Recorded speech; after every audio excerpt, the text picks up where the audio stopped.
Je m'appelle M. Diabagaté Anama, né à Tanda. Aujourd'hui, je me présente à vous en tant que directeur général ou opérateur dans le foncier. J'ai eu mes diplômes de transport logistique, transit douane, mes diplômes de BTS en transport logistique, transit douane. C'est dans les difficultés que j'ai compris qu'il ne faut pas forcément voir quelqu'un dans une situation pour le juger tout de suite. Non, non. Il faut d'abord comprendre dans quelle position la personne était avant de pouvoir apporter ton jugement. Et pour ma part, M. Diabagaté, pourquoi gentil, pourquoi protecteur, je ne veux pas que quelqu'un d'autre connaisse les mêmes situations que moi. Je ne peux pas défendre tout le monde, mais je veux pouvoir aider au maximum cette jeunesse-là qui est de mon âge, qui aujourd'hui souffre parce qu'il n'y a pas beaucoup de travail. L'État seul ne peut pas tout faire.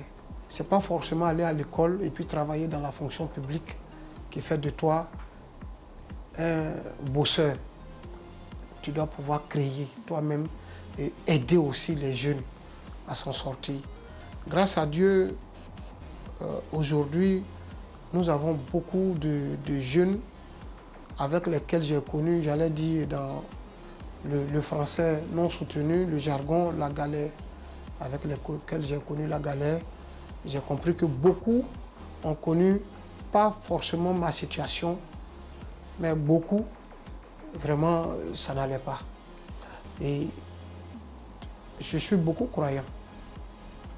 Je suis beaucoup croyant et je sais que quand Dieu t'aide, Dieu ne va jamais descendre sur cette terre-là pour aider individuellement les gens.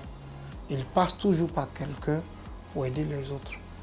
On est avec une quarantaine de personnes qui, eux aussi, aujourd'hui, vraiment arrivent à faire nourrir leur famille. Voilà, qui sont dispatchés sur nos différents sites sur lesquels on opère ces opérations immobilières-là. On pouvait les aider directement, mais donner toujours du poisson à quelqu'un, il faut lui-même permettre par moment de pouvoir apprendre à pêcher. Apprendre à pêcher. Et c'est pour cette raison qu'on les amène à aller sur le terrain, à venir au bureau, pour qu'ils sachent que l'argent qu'il est en train de gagner, ça vient de lui-même, ses efforts. Bien que ça ne soit pas ses efforts, il faut qu'il comprenne cela. Pour le moment, je n'ai pas le temps pour moi-même. Il faut dire la vérité. Je n'ai pas le temps pour moi-même, sincèrement. J'ai eu suffisamment de temps par le passé quand je connaissais la souffrance, quand je connaissais notre jargon, nous, Ivoiriens, la galère. J'ai eu suffisamment de temps en ce moment-là. Je passais toute la journée, je dormais, je ne savais pas où aller. J'avais l'envie de travailler, mais je ne savais pas où aller. Ce n'est pas aujourd'hui Dieu a ouvert une porte pour moi que je vais chercher à me reposer, à avoir des vacances. Non, je veux travailler un peu d'abord.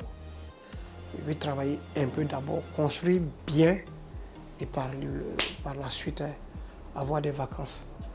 Je tiens à remercier la radio-télévision ivoirienne, RTI, avec toute son équipe. Et aussi, je souhaite vivement la paix pour la Côte d'Ivoire. Et aussi, que fasse Dieu que les élections prochaines se passent dans le calme possible. On ne peut avoir un bon boulot, on ne peut avoir le courage pour travailler que dans la paix de la nation. Sans paix, on ne peut rien faire. Aujourd'hui, nous qui sommes aujourd'hui opérateurs au stade embryonnaire, nous avons beaucoup plus besoin de paix, de calme pour pouvoir avancer dans ce qu'on fait. Et donc, pour toutes ces raisons, je souhaite et je demande à Dieu